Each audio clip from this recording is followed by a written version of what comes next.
জেনা এমন একটা জিনিস, জেনা যেখানে হবে, যে জায়গায় হবে, সেখানে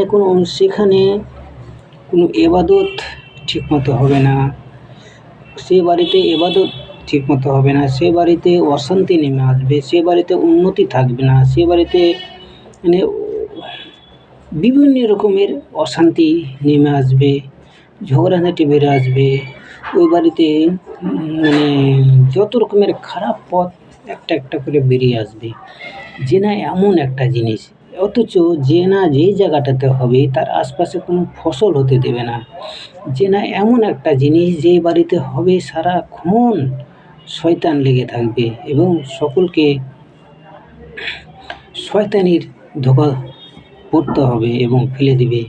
জেনা এমন একটা জিনিস, আজ হোক কাল, কাল হোক পরশু, কাউকে না কাউকে দংশন করবে।